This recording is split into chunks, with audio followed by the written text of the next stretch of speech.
So in the name of the Father, and of the Son, and of the Holy Spirit, amen. Almighty God, we ask you to help us to hear your word and to keep your commandments faithfully all the days of our life. We ask this through Christ our Lord. Amen. Okay. So we have the last of the commandments, the 6th commandment, the 9th, and the 10th commandment. I think you'll notice in the examination of conscience, the forms that they put together, that they'll group together sometimes, I think, the 6th and 9th commandments, and then they'll group the 7th and 10th commandments, because those 9th and 10th commandments are thou shalt not covet, or desire inordinately thy neighbor's wife or thy neighbor's goods. So thou shalt not covet thy neighbor's wife, they connect with the thou shalt not commit adultery. Thou shalt not covet thy neighbor's goods, they connect with the 7th commandment, thou shalt not steal. So it's kind of grouped together a little bit, but we'll take each of those individual commandments separately and individually. So one of the things I commented about earlier when we were talking about the individual commandments is a lot of times we can say that they protect something that itself is good or sacred. So for example, the Lord is sacred, the Lord is holy, so thou shalt not have false gods. His name is holy, don't take it in vain. The Sabbath, the Lord's day is holy, so remember the Sabbath. So the first, second, and third commandments. And then after that, we remember that the gift of father and mother, our family life is sacred, honor thy father and mother. Life is sacred, thou shalt not kill. And so forth. So each of these things can protect something that it itself is an intrinsic good, a native good. And when we get to the 6th commandment, it does remind us that not only is the gift of sex something that is sacred and good, but also our sexuality, meaning being made in the image and likeness of God, being made male and female, that is also something that is good. God made them male and female, and he looked at all of creation, and he saw that it was very good. So what God makes is itself good. And so we also think about the gift of marriage. And so the integrity of marriage, protecting marriage, that also is a good. These are good things. And so they all deserve to be protected. And I think that one of the reasons why we have the commandments given to us as guardrails telling us things that we should not do is to keep us on target so we don't misuse some of those gifts. That everything that I just mentioned is itself a gift given to us by God. It is created for a good, and so we want to respect that. So even from the beginning that they were created male and female, we can say that we were made in the image and likeness of God, which is also to say that we were made to know God and to love God. We were made for love. And so that desire to love and to express ourselves in love is something that finds a concrete expression in marriage itself, in the sacrament of marriage and in the family. And so this is a place in which we were given other people to love and by whom to be loved. And this is something that helps us to know that communion of persons so that we might better know and love God as well. And so as part of the family, so the family is composed of the father and the mother and children, ideally speaking. So we know every family is different. Every family has a little bit of crazy in it. So there's always something a little distinctive about every family. But generally speaking, as we just think about the union of a husband and wife, of a mother and a father, and having children, so we have the basic form of a family. And in that, you do have the complementarity, a God-created, a God-given complementarity between the man and the woman. So a natural complementarity that is expressed, obviously, in a physical sense. So there's a physical distinction that is made, just even in the body, that distinguishes men from women. But the Catechism is quick to point out that sexuality is something that really affects all the parts of the person, not just body, but also soul. And this is actually an important thing to talk about, especially today. I think at the time the Catechism was written, so this would have been in the 1990s, some of the debates that we're having now in society, I don't even know if they were anticipated at that time. But this is, sometimes I think that people get the idea that gender or sexuality is something that is merely just a physical manifestation. So in other words, if I can change my body, we can change this and change that so as to be able to change or transform gender. But the Catechism emphasizes that gender itself is something that is more than just physical. It's not just a surface, a superficial attribute, but it's something that also touches upon the soul. And one of the reasons why I think we can see that if we stop to ponder our experience of humanity, of experiencing men and women, is we see that oftentimes men and women are different in their affective capacities. So believe it or not, men and women think differently. Did anyone notice that before? So men and women think differently. They approach problems differently. Even their capacity to love is expressed differently. So as you have masculine and feminine characteristics, obviously there are differences in procreation, in producing the seed and producing the egg. So obviously there are distinctions in even the act of procreation, obviously in a physical sense. But also the Catechism even emphasizes in our aptitude for forming bonds of communion with others. So even the way that men and women bond with one another, even just in friendships, when you see the men get together and you see the women get together, even then you'll notice that there are natural differences that are created, and these things are good. These are good natural expressions. I say sometimes when we get our men's group together and we get the ladies together for women's night out, you can always tell the difference between the two, because the ladies will put out tablecloths, the men will never do that. The men will get out beer, the ladies will get out wine. I don't see. It's just a sign. See, we're all different there. So that's it. So I say some of that tongue in cheek, but it is really a sincere observation that we do need to recognize, is that this is a God-given gift, so that we are created to be a male or a female. And that this is part of God's plan. It is important, the Catechism reminds us, that we accept our sexual identity and this notion of its complementarity, that men and women are made not to be identical and not to be the same as one another, but to be complementary to one another, and in that there is actually a richness that is produced. But we should accept our own sexual identity as the gender in which we have been made. However, at the same time, we can say that men and women also have equal human dignity, and that's an important thing to say as well. And so it's not as though one gender is superior to another.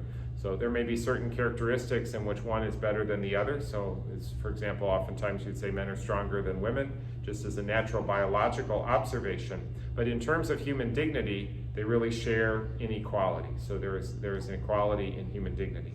Now, one of the things, and this is an aside from the Catechism, but I bring this up just because what I just said is kind of controversial nowadays. So these are not necessarily commonly accepted things in certain circles in our society today. Things that you might have taken for granted before, but seem not to be so solid now.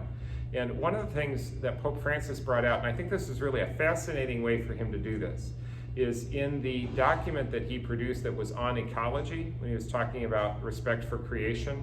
So in that document, so you may have heard, they call it Laudato Si, but it was in praise of God for creation, and it speaks about the idea of respecting creation and treating creation in a harmonious way, respecting the beauty of creation and not taking advantage of creation. In that document, there are all sorts of efforts put forward to remind us that creation isn't just ours to just do what we will with, as if we could just simply take the natural resources of the world without any thought or consequence to the effects of what we do with them. So, and he talks a lot about consumption, and especially needless consumption and wasting, the throwaway culture. This is some of the language that he uses, and cautions us against that which would really be disrespecting nature or creation. But in the same document, he also emphasizes, and this is what I think is actually really brilliant, because it's to use this argument about ecology and about respect for nature. He says, remember that humanity is also part of God's creation and also part of nature. And so just as we want to respect the tree for being a tree, and we want to treat the tree nicely, or to not cut it down if we don't have to, or so forth. I mean, I'm kind of giving some flippant examples here, but just as you don't want to misuse these elements of creation, so also respect human creation, the way that it was made. And that also is worthy of respect. That human creation was made by God to be male and female, and that too should be respected just as much as we would respect any other aspect of the natural world around us. So it's an interesting thought, and I just think that it's a very fascinating concept to draw something in that there might be people who be very quick to go green and talk about respecting nature, but might be very quick to then speak about treating our own sexual human nature as malleable or adaptable. Pope Francis says you can't do that. You can't play both sides of that argument. So I don't know if that kind of makes sense. It was a fascinating argument to hear Pope Francis bring in, and it certainly fits at this moment in treating the catechism. So continuing on from there, we do have the physical union, of course, that occurs in the sexual act, in the marital act, the physical union between a male and a female, and this is a reflection of God's creative generosity, and also they use the term fecundity, which is another way of saying fruitfulness, that God in fact can produce or bring that which is new, or bring life out of. His creative powers are life generating. And so we have, because of the physical gifts that we have, a share in that same aspect of God's nature, that God in his generous and abounding love is creative and life-giving. And so the same happens also in a physical way, so in the use of our sexual powers.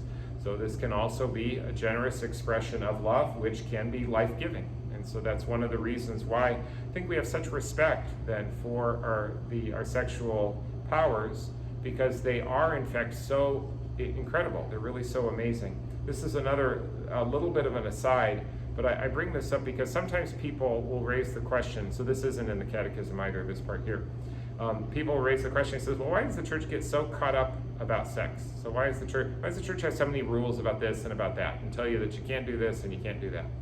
And I think part of the reason for that is because we're talking about something that really is really powerful, something that really is really significant. And part of the reason why is we can say, well, what other power do we have, what other capacity or ability do we have that can actually cause new life to be created? That's a pretty radical power to be able to do that, and that's pretty serious. And when you talk about bringing new life into the world, so why would we want to talk about that being in the context of marriage? Well, you want to provide for that child coming into the world to come into a family in which that child will know and experience the love of a family. And that's why it's important not to just use cavalierly the sexual powers that we have. We're playing around with some of the important gifts of human life and creation. But I can also give a counterexample to that as well about why we want to be careful about this, because of the great harm, or it's kind of a contrapositive example. So on the opposite side of the spectrum, great harm can be caused by the misuse of these gifts. And I don't think we have to think very hard about what an example of that might be.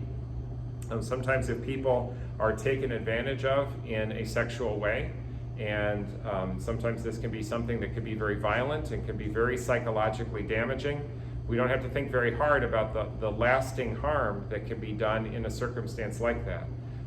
And I don't even need to say a whole lot more, and obviously we already realize, yes, that it can be a very, very damaging thing.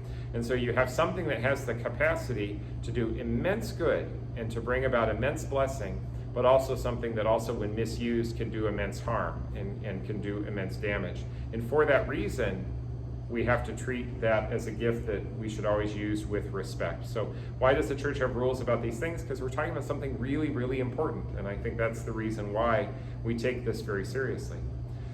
And so when we talk about then the physical union of the male and the female, and sometimes you'll hear me say the marital act, or so that's the, through the sexual act. This is an expression of something that we hear from the beginning in Genesis, that God made them male and female, so a man would leave his father and mother and cling to his wife, and the two become one flesh. When we talk about marriage, we talk about a bond of a husband and wife, of a man and woman, who in a spiritual sense are bound to one another. They pledge themselves to one another such that they now become one flesh. And that has a kind of concrete expression when they join together in the marital act. There is literally a coming together in the flesh, which is creative and which is life-giving. And so that is an expression of that teaching that we have from the very first chapter of Genesis, and something that's repeated by Jesus when he talks about the importance of marriage. When he's questioned about a divorce, he goes back and he quotes that passage. He says, this is how this was meant to be. So it was not meant to end in divorce, but in fact, for that union of the man and the woman, which is an enduring bond. Jesus also interprets the sixth commandment, the one that we're talking about here. He says, you have heard that it was said, thou shalt not commit adultery. And then Jesus in the Sermon on the Mount even goes on and then says, but let me fully explain the full consequences of that, because it's not enough just merely to avoid the sin of adultery. Also, and so I tell you that even one who looks upon another, on a woman with lust in his heart, has committed adultery with her. And so in amplifying that commandment, Jesus is really holding us to not just simply keeping the commandment by avoiding the sin, but even by being cautious about our word and our speech, even in our thoughts, so as to not give in to that sin. And in this sense, I think we can really say that Jesus is challenging us to a real radical sense of purity. He's really calling us to live lives of great purity.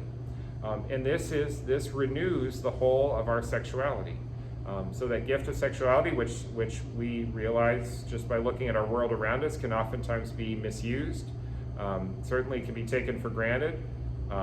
People can use it in selfish ways. But Jesus calls us to rise above that and to live a life of purity, to restore that sense of purity, which you might even say was kind of present even in the garden before the original sin. Adam and Eve were naked and they felt no shame. There was no sin. There was no impurity that had entered into them at that point yet, not until original sin had entered into the world.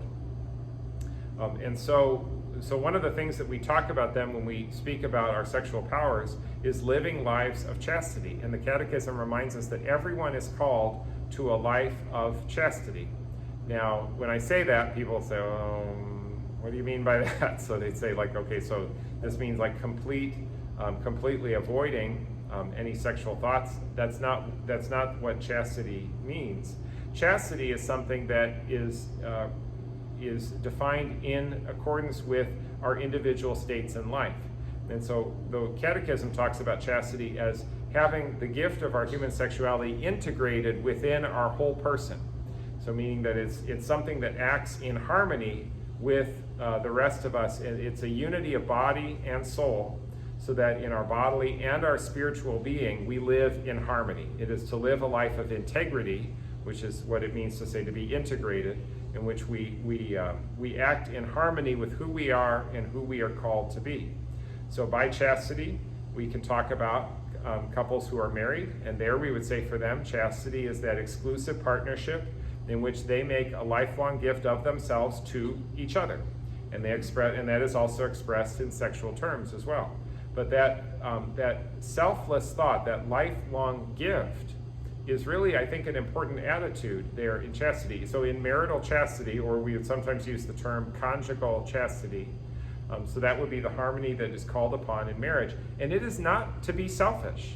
I think this is maybe one of the things that maybe is a little bit radical that the Catechism does help us to bring out, is that sometimes people think about satisfying their own desire, and so we think in terms of selfishness. The Catechism doesn't say that. It speaks in terms of selflessness, is that we are serving the other, and that husbands and wives, in their love for one another, are actually more giving to the other. It is an act of love that they manifest toward their spouse. And that is part of what makes the beauty of marriage, and then that can be expressed in a sexual way. And so that would be a sense of what marital chastity would be. The Catechism goes on, though, to distinguish, those who are called to live chastity as a single person, and this could be people who, in fact, who are not yet married, even couples that are engaged. So while they are not yet married, so they are called to live in continence. That's the term that they would use there. So which is to avoid engaging in sexual intercourse, not yet being married. But when you talk about people who are single, they are discerning their vocation, and engaged couples are preparing then to enter into their married life, but they are not yet married. And but these are obviously different circumstances than, for example, someone who is professing celibacy for the sake of the kingdom. So people who enter into religious life, so we think about whether it's the religious sisters or whether it's the priests who take on celibacy. So I assumed the promise of celibacy when I was ordained a deacon. So that is a different thing. So that is to live, in the same sense, a life of continence, so to live that celibate lifestyle. But whereas for a single person or engaged person, So they may be called to continence, and yet, but they can still contemplate marriage or prepare for marriage, whereas someone vowed to celibacy as a priest or as a religious is not able to do that. So chastity has a different understanding for different people according to their state in life. And so chastity is always defined in that sense. One of the things that chastity requires is a sense of self-mastery. And I wonder if sometimes that's not a very popular concept in our world today. So the idea that we would discipline ourselves and live not just simply according to our base nature or just according to our desires or our wishes. Chastity calls us to resist temptations, and this really is at every stage in life. There's no one who's exempt from this, because even married couples, the circumstance can happen that they might be tempted by someone else, someone other than their spouse, who might be attractive to them. And so there's always a sense of discipline, always a sense of self-mastery that is required, resisting temptations that might come along. And so for chastity, this is closely associated with the virtue of temperance. If you remember when we talked about temperance, it means moderating our use of worldly goods so as to remain detached from them, so as to not be consumed with desires for things or for objects. And so that is a temperate lifestyle. So dissociating ourselves from inordinate desire. It is long and exacting work. This is something that requires constant dedication. And as people grow older, I think as they kind of go through different stages in life, people will look differently at certain things. And so you can imagine young children who don't understand anything about, they may be able to distinguish between boys and girls, but they don't understand anything yet about their sexuality.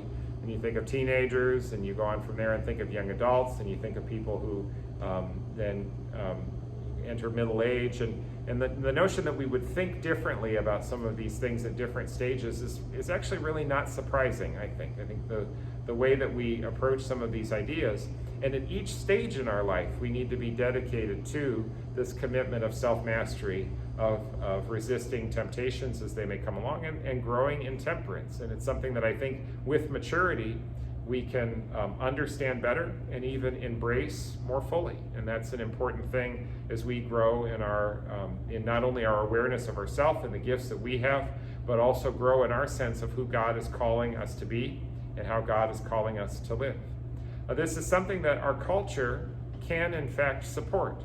And the culture can in fact encourage and promote these things by promoting, for example, modest dress or encouraging people to show respect for persons of the opposite sex. This is something our culture can assist us with. Or maybe it's something our culture can actually help tear down. And I'm afraid that right now we might be more at the point at which our culture is more of a hindrance than a support.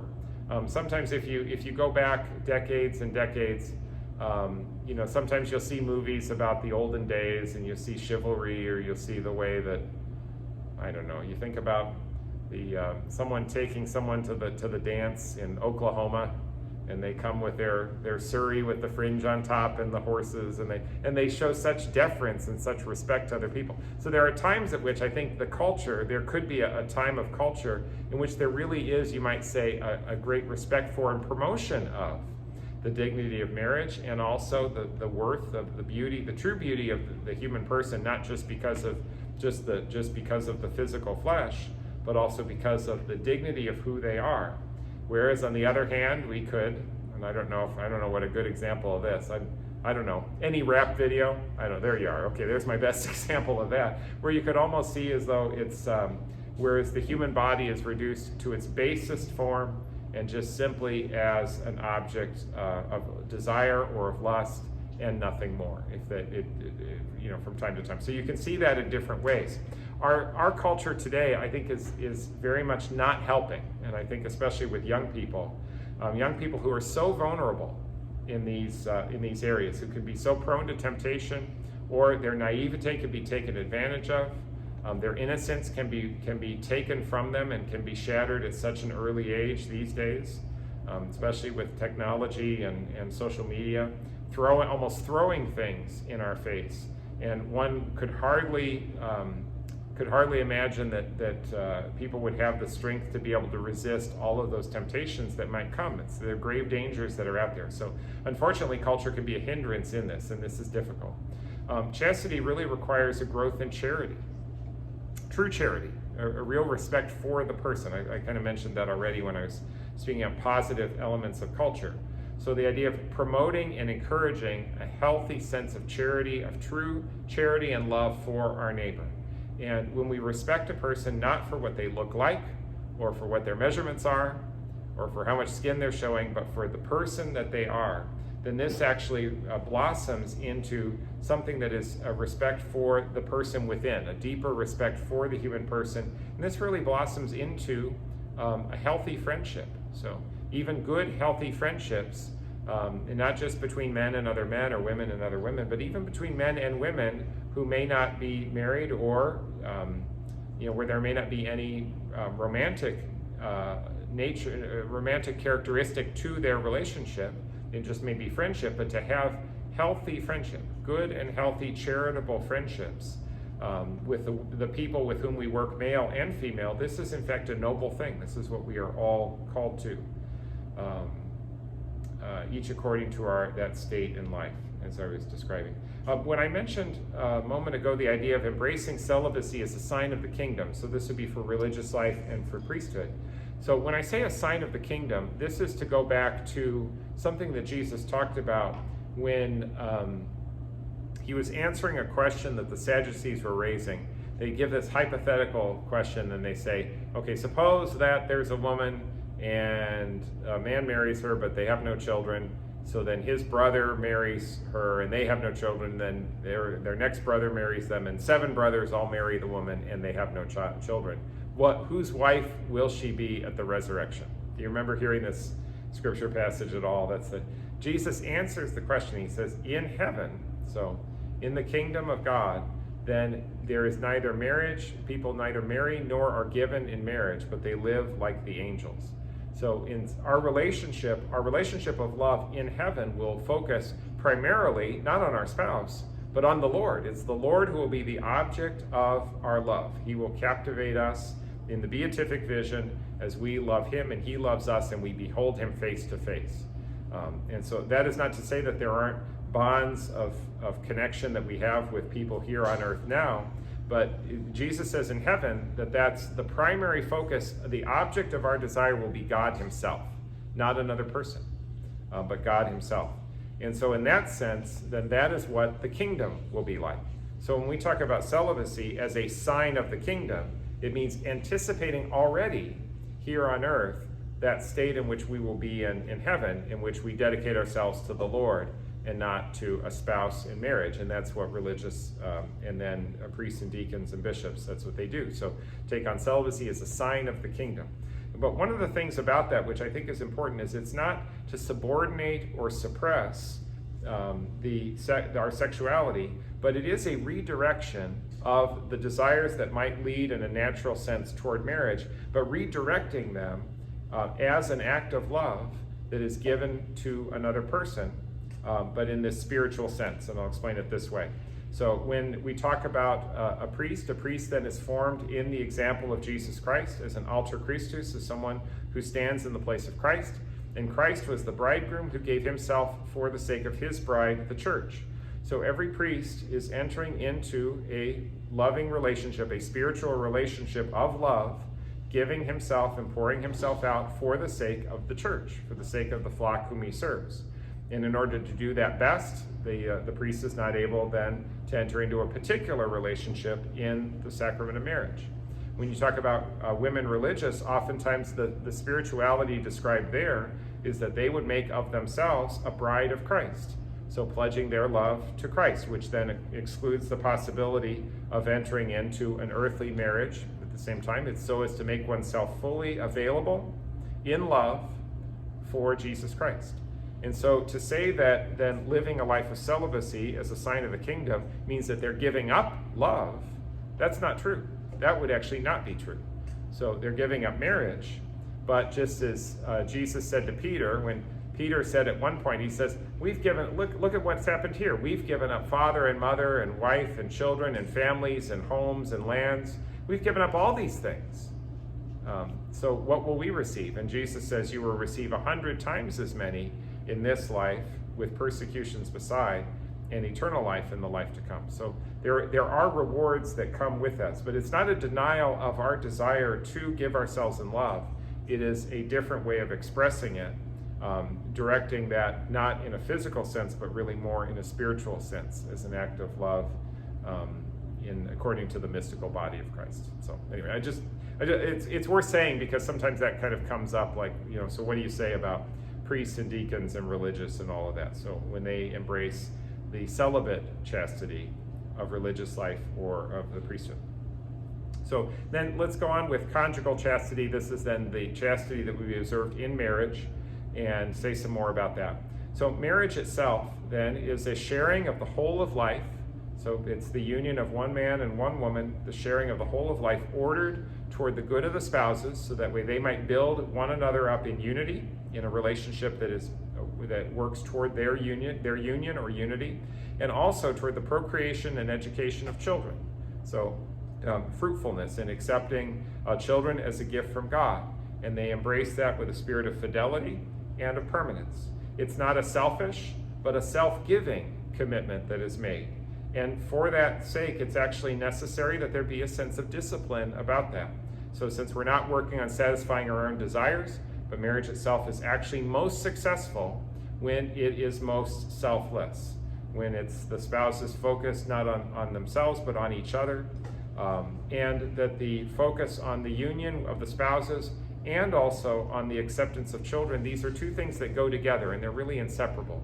Sometimes they speak of that as the unitive and the procreative aspect of marriage, is that marriage is open to both, and that's an important characteristic. We would say even when there are couples that marry at an advanced age and they may not have children, it's not as though they just get to be closed in on themselves. I think sometimes when we close in on ourselves and we isolate ourselves from one another, that always seems kind of unhealthy. There's something about love that I think always calls us toward generosity and toward expanding. So they may not be able to have children past a certain age, but this notion that they are called to love one another and to allow that love to overflow in a generous way is, I think, maybe a spiritual reflection of what oftentimes happens when families have children. So that love is shared and it grows as the family grows. One of the ways that then we can say people enter into marriage is by the exchanging of a vow. And what is a vow? A vow is a public act. And this is one of the reasons we actually say that no marriage itself is actually ever private, because the act of marrying itself, the exchange of the vow, is in fact a public act. It is a witness. It is a witness to the world, and it is a testimony to the world about the selfless commitment of love that one man and one woman make to one another in a permanent commitment for the rest of their lives. That's the idea. We're going to get a little bit further on to the sins, okay? Because this all goes wrong at different times, and I'm going to talk about what those are. But in its ideal form, this is what is intended and what we encourage couples to embrace. When we talk about some of the important characteristics, it's important that they be faithful to one another. It means keeping their word, and part of the keeping that word is observing the vow. So I made this vow to be true to you. And so keeping that vow or keeping that word means that they remain faithful. So I'm going to be true to my word, true to my commitment.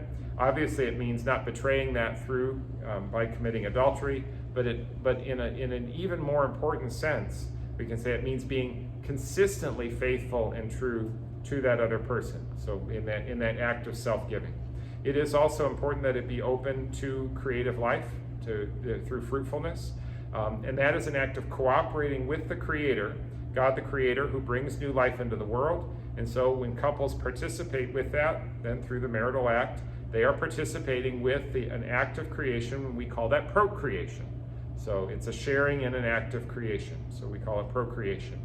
It's unitive, it's procreative, and those are two characteristics with the marital act that are always important. So one of the things that, and this is some of the, we'll get into some of this with the things that go wrong, but this idea of total self-giving So we'd say when couples then perform the marital act, they are giving themselves totally and completely without any reservation to one another. But this is where the church discourages the use of contraception, because that actually creates a barrier between the couple. So this is part of the way the Catechism would explain this, to say that on one hand you have an action that says, I am giving myself to you completely and totally, but then another action that says, but I'm not willing to accept the possibility of having children that goes along with the marital act. And so that's why contraception becomes a contradiction, in that sometimes what some of the, I forget if this is Matthew Kelly or some others, what they call the love language of sex. There's a phrase that's used there, so it becomes a contradiction there. Now, one of the things we talk about, and I'll just briefly describe this, is natural family planning. Natural family planning is something that teaches couples about observing the natural rhythms that occur within the woman's physiology, who is fertile only at a period of time around ovulation. And so couples that practice natural family planning then are aware of when that occurs, and using the natural family planning method, they can have sexual intercourse outside of the fertile time, but then they would abstain during the fertile time if they do not wish to conceive at that moment. That would be a way of cooperating with, you might say, that natural plan of God. So that natural family planning, that's mentioned briefly in the Catechism. Sometimes you run into situations of couples who encounter sterility. So what happens if someone is sterile? Well, it is completely legitimate to try to use natural means to overcome that sterility. So perhaps it could be a hormone deficiency, and if by treating that deficiency it can actually overcome that sterility, that's perfectly licit. That's a perfectly acceptable thing to do. But other means of trying to overcome sterility that then displace or replace the marital act with some other process, those would all be things that would be considered immoral. So trying to dissociate conception from the marital act it separates it separates out the marital act from the procreative act, and that is considered to be immoral.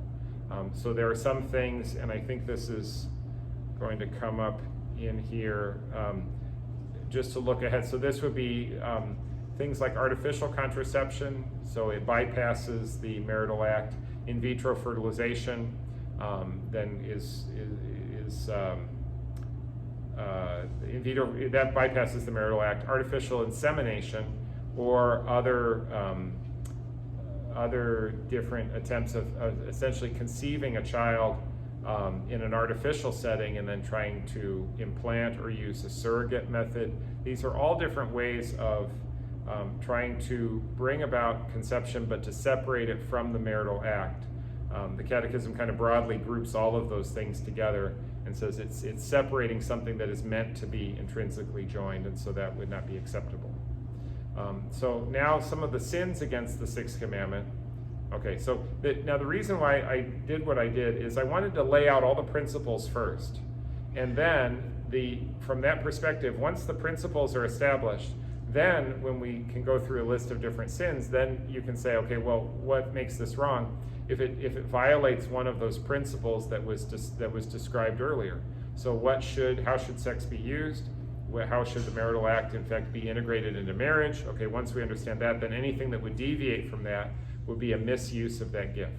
So among the different sins that could be listed under the sixth commandment, lust is the first thing mentioned by the Catechism, which is a sin of desire. And so this is the idea of what Jesus was saying about be careful what occurs even in the mind. So be careful of the thoughts. So that would be a disordered desire. It is a way of treating a person not as a human being, as a subject worthy of respect, but instead as an object simply of desire. So lust is a dangerous thing to allow to enter into one's thinking, into one's heart, so that can then produce other disordered desires. Self-abuse or masturbation. So this would be a selfish use of our sexual powers, which are meant to be used in the complementary way within marriage between a man and a woman. To use them in a selfish way, that would be a misuse of those sexual powers. One of the things I should say, though, as well, the Catechism does bring this out, is that sometimes there can be A person needs to be concerned about what sometimes could be an acquired habit. It could be a habitual action. It could be something that is rooted in personal immaturity or in other psychological factors. And these may actually reduce the personal culpability of the person, who may find it very difficult to resist some of those temptations. That could reduce their imputability. It doesn't change the fact that it's still considered a sin and a disordered action, but it is sometimes, it calls for a lot of patience in dealing with people who struggle sometimes very deeply with these things. And to this, I'll then also unite the next thing, which I don't know that the Catechism quite understood at the time it was written how serious this would be, but then that opens the door then to pornography, the real or simulated sexual actions that are viewed by a third party. So whether it's the person who takes part in the action or the person who views the action, it really is degrading for all parties. It really does great harm to all persons. And this is something that I think, two things I think about that. One is it's so ubiquitous. It is so prevalent in our society. And in some cases, it's just so openly discussed even. It's just, in certain circles, it's spoken of just rather casually. But I think also, so that's one thing, is just to say that it is so present. As we talk about nowadays, I mean, anyone who has a phone is carrying pornography in their pocket, potentially. Okay, potential pornography in your pocket. So that's alliteration there. Didn't know that was going to come out as alliteration when I said that. But that's the great danger there. And of course, you put that in the hands of young children, and you could just imagine. I mean, so parents would do well to be cautious with their children and to exercise some supervision, which I think is a good thing. But a second comment I would make about this, I think it's also increasingly, people are increasingly aware in society today of the harm that comes from that. And I think that's beginning to be more and more realized. I get the sense in just kind of listening to different elements within the culture to really see that as the negative for which it is. And there is something, I think, especially about the use of technology today that makes the searching for sex something that is just completely anonymous. In times past, you'd have to go and buy a magazine or some other, you'd have to go out of your way to acquire what now can be sought anonymously and with no more than about 5 seconds of work, and suddenly it's anything and everything you could possibly imagine is suddenly available to you for free, and that is extremely damaging. It's very, very harmful. And so not only the misuse of one's sexual powers, so self-abuse, but also pornography, I think in our society are grave, grave dangers that are perhaps now beginning to be appreciated for the dangers that they are, but something that truly does no good and is really quite harmful to a person's psychological and sexual development. So again, why does the church say these things? Just to be mean and take away all your fun? No, because the church is concerned about you. So two very dangerous things that oftentimes I think can be linked together and can be very harmful. Continuing on, fornication would be sex outside of marriage. Of course, that would be sinful because the sexual act is to be performed within marriage itself. Outside of marriage, that's inappropriate. Prostitution, selling oneself for sex. One of the things I do when I go to donate blood, I don't know the last time you've donated blood, but they ask you about 1 million questions about everything, and they want to know everything about anything sexual whatsoever, and they have all of these questions because they want to make sure that your blood is safe. So they ask a lot of questions about a lot of things. But prostitution in particular can have all sorts of negative and grave effects that would be very sinful. Even human trafficking, this is not mentioned in the Catechism, but when you talk about people coming across the southern border, and sometimes what they have to do in order to get across the southern border, and some of the ways that they're sexually taken advantage of, some very, really gravely wrong things, some grave dangers that people are being exposed to, and that is very, very harmful, very deleterious. Rape would be another example of something that obviously would be very harmful as an act of violence. The Catechism goes on and does spend some time talking about homosexuality. One of the things about the sexual orientation, a homosexual orientation, is it denies the complementarity which is built into that act of creation between the male and female. And so whereas marriage itself, which is a legitimate outlet for sexual desires, is the union of a man and a woman, the homosexual inclination is described in the Catechism as a disorder. So it's something that is different from what will be ordinary. The Church teaches about the immorality of homosexual acts, but at the same time speaks with a tremendous sense of compassion for those who struggle in this regard.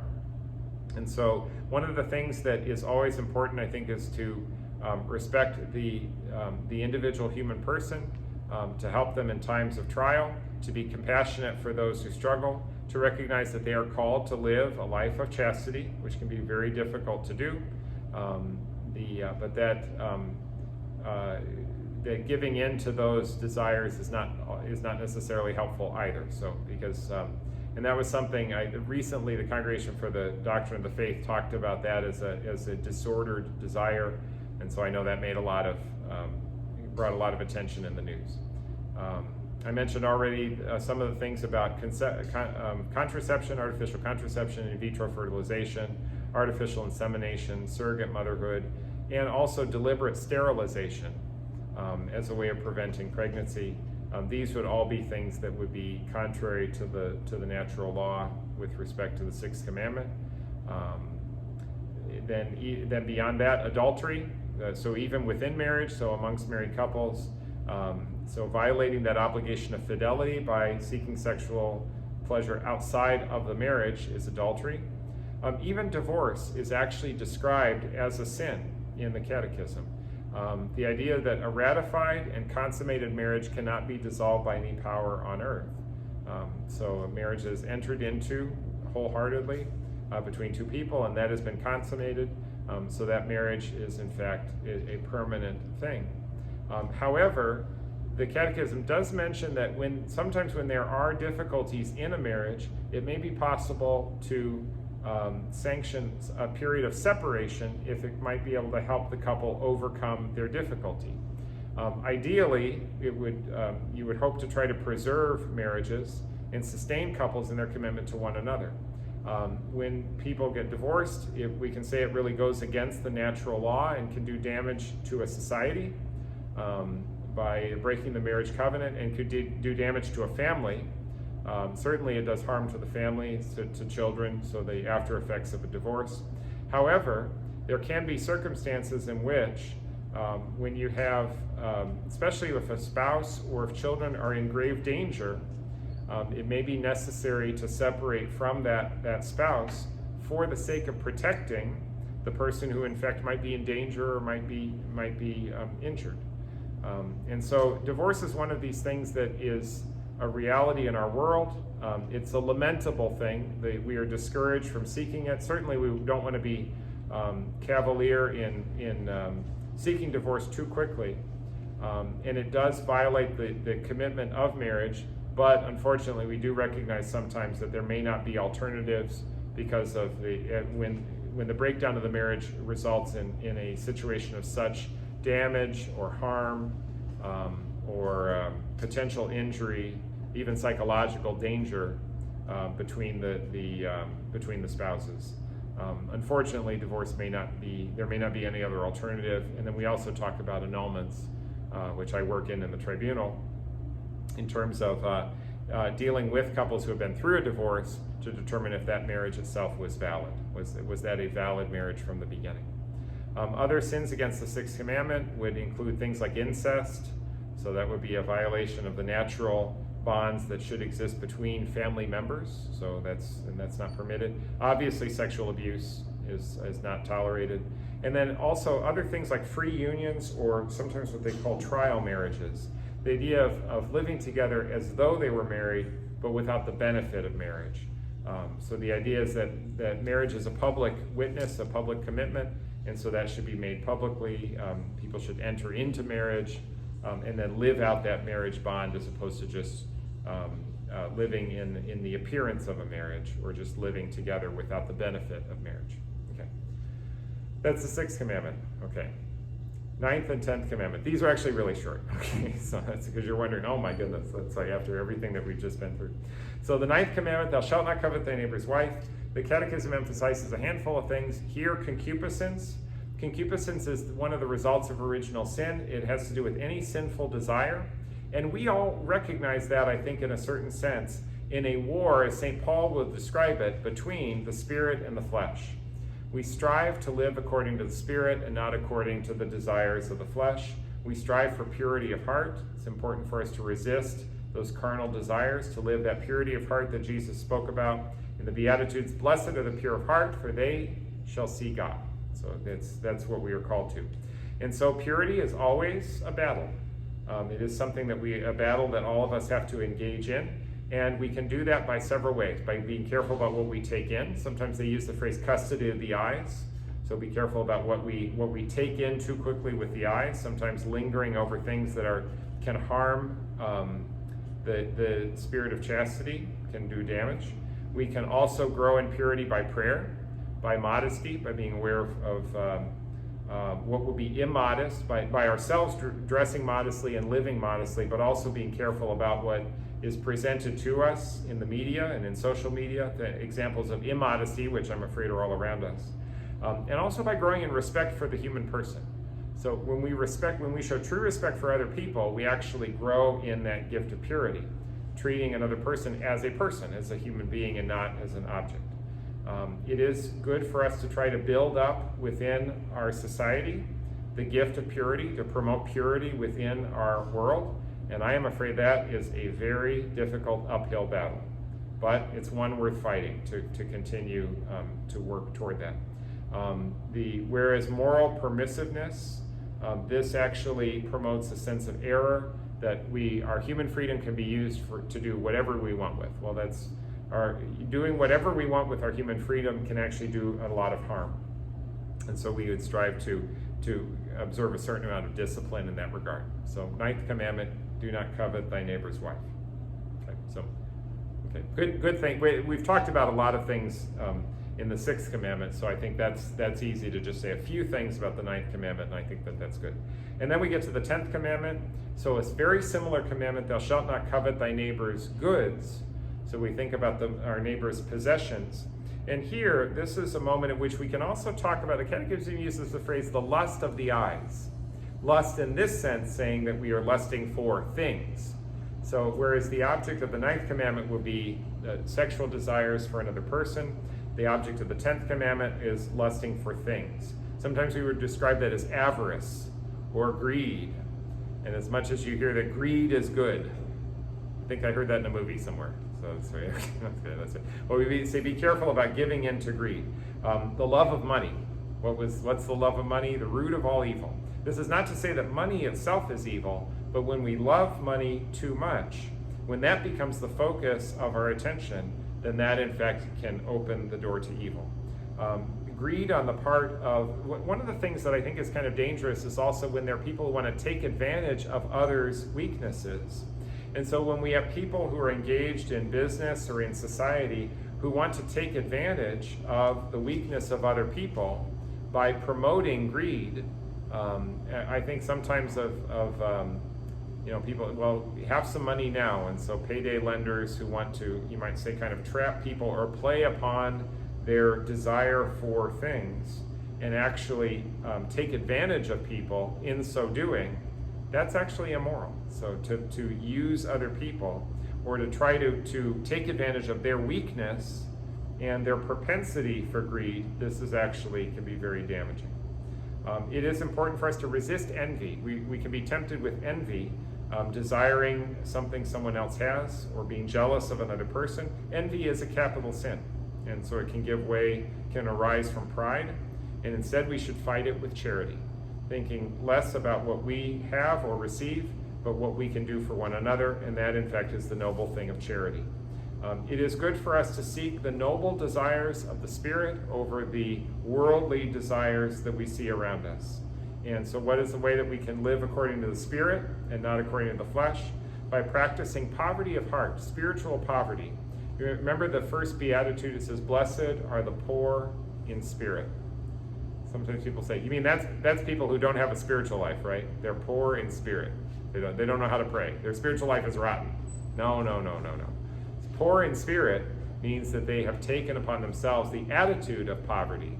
Poor, in fact, is a person who doesn't have anything. Poor in spirit is a person who is disconnected or dissociated from possessions or things. So to practice a kind of spiritual poverty or detachment from worldly goods, this is in fact a noble thing, and even something that can help us to be truly happy. Here's a surprise: that spiritual poverty can lead to happiness. Remember the rich young man who had many, many possessions, and Jesus challenged him, and he went away sad. The rich young man went away from Jesus sad because Jesus told him to sell his possessions, and he was very attached to them, and he could not do that. He had possessions, and they made him sad. But the person who in fact practices that poverty of heart or spiritual poverty can in fact know true joy, and this is the reason why. Because the deepest happiness that we can acquire comes from the desire to see God and to be with him forever, and that is in fact our greatest treasure. When we put that treasure above all other earthly treasures, then we are truly happy indeed. And that is the 10th commandment: do not covet thy neighbor's goods. So 8 o'clock right on the dot. Okay, that's right. So some things about the 9th and 10th commandments very quickly, that last part there. So we ask the Lord to teach us, especially about the gift of purity, to recognize the gifts that we have and that we would use them, and then we would show love through those gifts, always with great respect for them. So we say, glory be to the Father, and to the Son, and to the Holy Spirit, as it was in the beginning, is now, and ever shall be, world without end.